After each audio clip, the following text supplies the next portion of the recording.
본문의 말씀을 통해서 거룩한 분노라는 제목으로 하나님의 말씀을 전하겠습니다.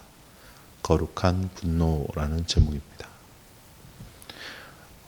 때론 살아가면서 필요한 분노가 있습니다. 백의의 천사로 알려진 나이팅게일을 잘 아실 것입니다. 나이팅게일이라고 한다면 보통 사람들이 등잔을 손에 들고 밤에 환자를 간호하는 인자 모습들을 많이 떠올린다고 합니다. 그러나 사실 이 나이팅게일은 성미가 아주 불같은 여장부였다라고 합니다. 의사가 환자를 무성의하게 대하는 것을 보고 분노를 바라며 병실의 개혁을 외쳤던 사람 중에 한 사람이었습니다.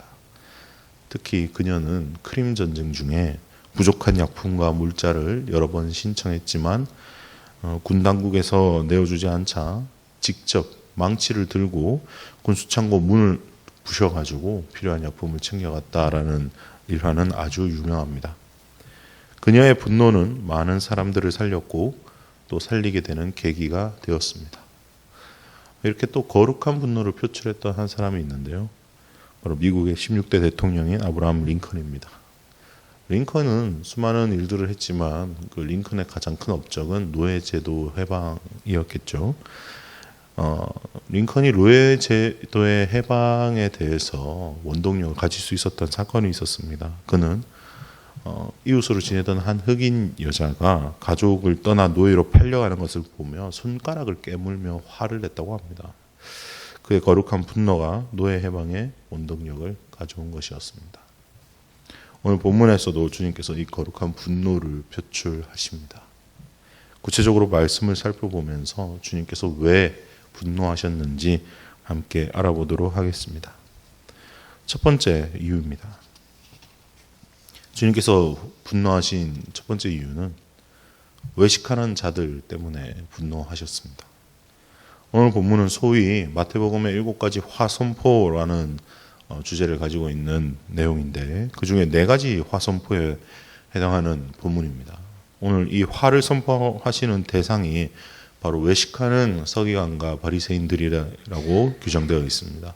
13절과 15절 그리고 23절에 직접적으로 화 있을진저 외식하는 서기관들과 바리새인들이여 라고 말씀하셨고 16절에는 그들을 눈먼 인도자라고 말씀하셨습니다. 물론 이 눈먼 인도자들도 역시 서기관들과 바리새인들을 가리키는 말이지만 주제를 조금 달리 하기에 지금 첫 번째 이유에서는 23절, 15절, 23절에 지칭하신 외식하는 서기관들과 바리새인들을 놓고 말씀을 전개하도록 하겠습니다. 주님께서는 외식하는 서기관들과 바리새인들을 향해 화가 있을 것이라고 경고와 심판의 말씀을 하십니다. 그들은 어떤 외식을 하고 있었습니까? 첫째로 천국 문을 닫아두었지만 열어두는 척하는 외식이었습니다. 13절 말씀입니다. 화 있을진저 외식하는 서기관들과 바리새인들이여 너희는 천국 문을 사람들 앞에서 닫고 너희도 들어가지 않고 들어가려 하는 자도 들어가지 못하게 하는도다. 이 말씀을 읽으면서 저는 꽉 막힌 고속도로가 생각났었습니다. 시원하게 뻥뻥 뚫려가지고 달려야 하는 그런 고속도로인데 명절이나 뭐 이런 날들 많은 차들이 몰려가지고 꽉 막힌 인터체인지나 톨게이트 같은 병목 구간에서 만약에 한 24중 추돌 사고가 났다고 하면 어떻게 될까요? 안 그래도 꽉 막혀서 오도 가도 못하는데 사고 처리한다고 레카드까지 막 몰려들고 차는 못 치우고 또 보험사 와야 되고 경찰 와야 되고 답답하죠. 천국 문을 닫았다는 거 딱 있는 것 같습니다. 사고 나서 자기도 못 가고 남들도 못 가게 막는 것. 잘못된 방법으로 사람들을 인도하면서 천국으로 인도하는 것 마냥 살았지만 실상은 천국은커녕 천국 문을 닫고 쫓겨나서 슬피 울며 이를 갈미 있을 뿐이다라는 것이죠. 그럼 구체적으로 서기관과 바리새인들이 뭐 어떻게 했길래 주님께서는 그들이 천국 문을 닫았다고 말씀하십니까? 두 번째 외식이죠. 23절 말씀입니다. 화 있을진저 외식하는 서기관들과 바리새인들이여 너희가 박하와 해양과 근체 11조는 들이되 율법에 더 중한 바 정의와 긍휼과 믿음은 버렸도다. 그러나 이것도 행하고 저것도 버리지 말아야 할지니라. 박하 해안가 근처의 11조는 도대체 어디서 나온 규정일까요? 하나님께서 이렇게 박하 해안가 근처의 11조까지 해라라고 하셨나요? 그렇지 않습니다. 다만 바리새인들이 더욱 엄격한 율법을 제시하는 것은 아무도 그 율법을 지키지 못하지만 본인은 지키는 것처럼 포장하기 위함이었습니다. 율법의 정신은 주님께서 말씀하신 바 정의와 긍휼과 믿음입니다. 율법에서 강조하는 바가 바로 이 정의와 긍휼과 믿음의 정신으로 하나님의 법을 지키라라는 것이었죠. 이런 박하나 회양과 근처의 11조를 하느냐 못하느냐가 아니라 주님께서 말씀하신 율법의 포인트 정의와 긍휼과 믿음을 가지고 하나님의 법을 지키는가 못 지키는가가 중요했던 것이죠. 그런데 이 바리새인과 서기관들은 율법의 정신은 버린 채 율법의 행위만을 강조해 왔다라는 것입니다. 그럼 율법에서 정의는 무엇을 의미할까요? 오늘 본문에 정의라고 기록된 단어는 헬러 크리시스라는 단어입니다. 이 크리시스는 주로 법정에서 사용하는 법정 용어였습니다. 재판에서 사용되는 정의의 개념을 주님께서 말씀하셨다라는 것이죠. 따라서 서기관들과 바리새인들은 율법을 하나님의 뜻대로 정의롭게 해석했어야 하는데 자신의 입맛에 맞춰 마음대로 판단하고 다녔다라는 것이 됩니다. 또한 율법의 정신 중 중요한 정신이 바로 두 번째로 말씀하신 긍휼의 정신인데 외식을 일삼는 서기관들과 바리새인들은 긍휼의 정신은 온데간데 없고 박하 해안과 근처의 11조가 자신들이 세운 기준에 조금이라도 미치지 못한다면 지적하고 사람의 사정을 봐주지 않고 긍휼의 마음 없이 오직 법대로만 기준을 제시했다는 것입니다. 율법은 사실 가난한 자들과 작은 자들, 약자들을 위한 법이었지 있는 자들과 기득권 세력들의 배를 더 불리기 위한 법이 아니었다라는 것을 우리는 성경을 통해 익히 잘 알고 있습니다. 그러나 당시 유대 종교 지도자들은 그런 것 상관없이 자기 입맛대로 율법을 해석했다는 것이죠. 율법의 세 번째 정신인 믿음도 마찬가지입니다. 서기관들과 바리새인들은 실상은 믿음이 없는 사람들이었습니다. 그들이 하나님을 제대로 믿는 사람들 같았으면 그런 눈속임으로 살았겠습니까? 그러나 그들은 자신도 믿음이 없었지만 다른 사람들까지도 믿음이 없어지게 만드는 그야말로 배나 지옥 자식으로 만드는 일을 서슴없이 하나님을 이해한다라고 말을 하면서 자신의 배를 불리는 아주 나쁜 종교 지도자 사기꾼들이었다라는 것입니다. 이것이 바로 외식하는 서기관들과 바리새인들의 정체입니다. 주님께서 화를 내실 수밖에 없는 상황이죠. 그런데 어느 날 이 모습이 한국교회에서도 발견할 수 있다는 것이 너무 안타까운 사실입니다. 그저 오늘 말씀 2000년 전에 썩어 빠졌던 바리새인과 서기관들에게만 하시는 말씀이다라고 생각하면 곤란하다 이 말입니다. 오늘 이 말씀을 나에게 하시는 말씀이다라고 생각하고 정신을 번쩍 차려야 합니다. 내 모습으로 인해서 누군가 낙심하게 되었다? 그럼 천국 문을 닫고 막아서는 행동이 되는 거다라는 겁니다. 예수 믿는 사람들이 왜 저래? 라는 말을 들어본 적 있으십니까? 그럼 천국 문을 닫고 다른 사람도 못 들어가게 하는 것이다 라는 거예요. 물론 저도 잘 못합니다. 특별히 목사 안수 받고 나서부터는 더욱더 언행에 조심하고 또 조심했습니다. 조심하고 또 조심해도 실수하는 게 사람이지만 실수가 반복되면 의도가 된다는 말이 있죠. 그래서 하나님 앞에서 코람데오의 정신으로 무장하지 않으면 언제 이 서기관과 바리새인들처럼 외식하는 자가 되고 마는 것입니다. 자기도 모른 채 말입니다. 바라기는 항상 이 코람데오의 정신으로 무장해서 다른 사람들의 걸림돌이 되지 않는 저와 여러분이 되시길 주님의 이름으로 축원합니다. 이제 주님께서 두 번째 분노하신 이유에 대해서 살펴보겠습니다. 두 번째 이유는 서기관과 바리새인들이 눈먼 인도자가 되어서 하나님을 몰랐기 때문입니다. 본문 16절부터 22절까지 해당하는 내용인데요. 주님의 거룩한 분노는 이제 맹인이 되어서 앞을 보지 못하는 사람이 다른 사람들을 인도하는 꼴이 되어버렸습니다. 그들을 향한 책망이 드러나고 있습니다. 그들의 무지는 헛된 맹세에 있었습니다. 외식적인 서기관과 바리새인들의 거짓되고도 가증한 마음에서 나오는 맹세는 무엇이 우선이고 무엇이 진실인지 모른 채 그냥 눈을 가린 채 자신이 하고 싶은 대로 하고 살았다라는 겁니다. 그들은 진리의 말씀을 읽어도 진리를 발견할 수 없는 소경의 눈과 같은 사람들이었습니다. 눈이 있어도 보지 못하는 자들, 바로 이러한 자들을 향해서 주님은 눈먼 인도자라고 거듭 되풀이해서 말씀하신 것입니다. 오늘 본문에서는 맹세의 의미에 대해서 다루고 있습니다. 맹세의 의미는 뭡니까? 어느 한편의 일방적인 계약이 아니라 쌍방간의 합의하여 이루어지는 언약이 바로 맹세입니다.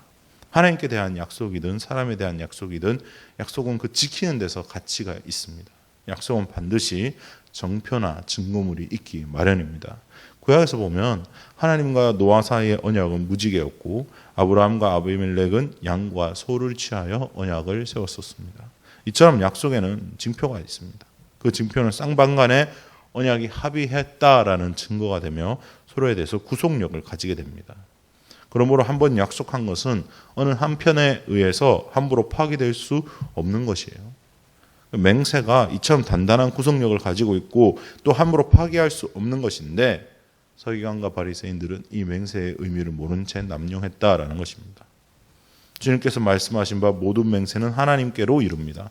성전이나 성전의 금 또는 제단이나 제단 위의 외물은 거룩한 성물이죠. 그런데 성전이나 제단은 하나님을 기리기 위해서 세워진 것이고 성전이나 제단을 통해서 하나님의 임재가 드러나야 합니다. 그러나 성물들은 하나님께서 임재하는 곳이기 때문에 거룩한 것이지 그 자체로는 어떤 기능이나 거룩함을 나타내지 못한다라는 것이죠. 마찬가지로 성전의 금이나 제단 위의 예물 역시 하나님께 드려진 것이기 때문에 가치가 있고 그것이 거룩하다 하는 것이지 그 존재 자체로는 거룩하다 말할 수 없습니다. 이러한 사실을 모르는 맹인과 같은 인도자들은 맹세의 근원도 그 의미도 모르면서 사리사욕의 눈이 어두워서 백성들을 잘못 인도하고 있었던 것입니다. 성전과 제단은 보면서도 그 안에 계시는 하나님은 보지 못하고 하나님께서 지으신 피조물들은 보면서 그것을 지으신 창조주는 깨닫지 못했다라는 것이죠. 주님께서는 이것으로 인해 분노하셨습니다. 성전과 제단을 통해 하나님을 봐야 하는데 성전에 칠해져 있는 금을 바라보는 욕심, 제단에 임하시는 하나님의 임재를, 하나님의 영광을 봐야 하는데 제단에 올리는 제물에 관한 관심, 결국 본질이 아닌 것에 더 집중하는 모습으로 인해서 주님은 분노하셨다라는 겁니다. 오늘 우리는 어떻습니까? 저는 요즘 코로나 시대에 가장 많이 듣는 질문이 있습니다. 아이고, 요즘 너네 교회 괜찮냐? 성도들 많이 줄지 않았어? 재정 상태는 어때? 친구들 만나면 다 이런 소리를 들어요. 괜찮다라고 대답은 하지만 씁쓸합니다. 왜 씁쓸할까요? 이는 본질을 벗어난 이야기이기 때문입니다. 제가 듣고 싶은 질문이 아니기 때문이에요. 교회의 규모가 늘어나고 줄어들고 하는 거, 네, 아주 중요한 이야기 맞습니다. 교회의 생존이 걸려있는 이야기죠. 그러나 본질은 아닙니다. 출석하는 성도의 수가 줄어서 교회가 힘들어지는 거 정말 중요한 이야기입니다. 그러나 본질은 아닙니다. 본질은 그럼에도 불구하고 교회에 하나님의 임재가 있냐 없냐입니다. 요즘 그 교회 어려워요? 코로나로 인해서 힘들어요? 가 아니라 요즘 그 교회 여전히 하나님의 임재가 넘칩니까? 어때요? 라고 물어봐야 한다라는 거죠. 그걸 들어야 한다라는 것이죠. 저는 그렇게 믿습니다. 주님께서 크고 작음에 관심이 없으시다고 말입니다. 주님은 큰 교회에만 계시는 분이 아닙니다. 또 작은 교회에만 계시는 분이 아닙니다.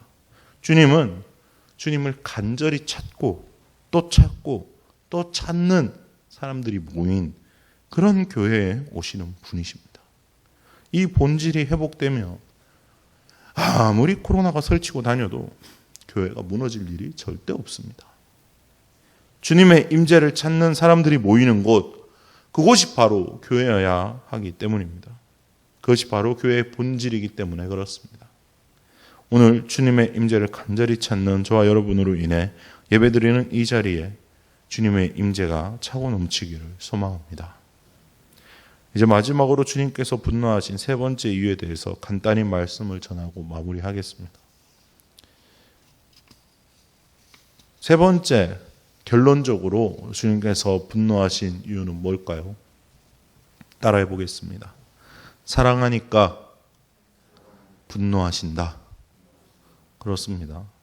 주님께서 이렇게 화를 내시는 것도 사랑하기 때문에 화를 내시는 겁니다. 주님께서 이들을 사랑하지 않으신다면 굳이 이렇게 말씀하실 필요도 없습니다. 왜 그렇습니까? 사랑하지 않으면 그냥 냅두면 그냥 그대로 살다가 죽어서 지옥 갈 거 아닙니까? 사랑하지 않으면 그들이 죽어서 지옥에 가든 말든 상관이 없죠. 그러나 예수님께서는 그들마저도 사랑하셨기 때문에 이 분노의 말씀을 들음으로 인해서 그들이 하나님의 사랑을 깨닫기 원하시고 회개하는 기회를 주시기 위해서 오늘 너희에게 화 있을진저라고 말씀하신 것입니다. 사실 오늘 말씀은 어떻게 보면 굉장히 무겁고 조심스러운 이야기일 수 있습니다. 말씀 준비하면서 어렵겠다라는 생각도 했습니다. 그러나 주님께서 거룩한 분노를 내심으로 저와 여러분에게도 다시 한번 경고의 말씀과 사랑의 회초리 같은 말씀으로 임재하시는 것은 아닌지 생각해 봅니다. 만약 오늘 말씀을 듣고 마음에 양심에 찔림이 있으시다면 주님께서 아직 나를 사랑하시는구나, 나를 아직 포기하지 않으셨구나 라고 생각하시면 좋겠습니다. 주님께서 사랑하시기 때문에 찔림을 주시고 회개할 기회를 주시는 것입니다. 오늘 그 기회를 붙잡는 저와 여러분 되시기를 주님의 이름으로 축원합니다. 말씀을 정리합니다. 오늘 주님께서는 외식하는 서기관과 바리새인들로 인해 분노하셨습니다. 그들은 외식하는 행실로 천국 문을 닫고 사람들도 잘못 믿게 만들어서 아무도 천국에 못 들어가게 만들어버리는 아주 큰 죄를 짓고 있었습니다. 그들은 율법의 정신인 정의와 긍휼과 믿음은 버린 채 자신들에게 유리한 율법을 적용해대는 사람들이었습니다. 그들을 보며 우리의 신앙도 점검했으면 좋겠습니다. 혹시라도 나 때문에 실족하는 사람들이 있지는 않은지, 형식만 남은 신앙으로 신앙생활하고 있지는 않은지 점검하며 항상 코람데오의 정신으로 무장하는 저와 여러분 되시길 주님의 이름으로 축원합니다. 주님께서는 또 눈먼 인도자들 때문에 분노하셨습니다. 그들은 하나님의 상징을 보면서도 하나님을 보지 못했습니다. 오히려 성전의 금, 제단의 예물에 관심에 있었지 그것의 주인 되시는 하나님은 인지하지 못했습니다. 오늘날 교회도 마찬가지입니다. 성전 크기에 집중하고 성도가 얼마나 모이는가, 얼마나 좋은 시설을 갖추었는가, 얼마나 질 좋은 찬양팀을 갖췄는가, 코로나로 인해서 출석이 줄진 않았나, 그것만 신경 쓰는 사람들이 있다는 거죠. 그거는 교회의 본질이 아닙니다. 교회의 본질은 하나님을 찾고 하나님의 임재를 누리는 사람들이 모여서 하나님을 자랑하는 것입니다. 그것이 바로 예배의 본질이자 하나님께서 저와 여러분에게 요구하시는 교제의 수준이다라는 것이에요. 주님의 임재를 되찾아 코로나19 시대에도 변함없이 주님을 누리는 저와 여러분 되시길 주님의 이름으로 축원합니다. 마지막으로 분노의 목소리도 사랑이 없으면 하지 않는다라는 사실을 기억하시면서 오늘 말씀으로 인해 마음에 찔림을 받거나 양심의 가책이 느껴졌다면 주님께서 여전히 나를 포기하지 않으시고 사랑하시는구나 라는 것을 깨닫고 주님 앞에 회개하며 나아가는 저와 여러분 되시길, 그 기회를 붙잡는 우리 모두가 되시길 주님의 이름으로 축원합니다.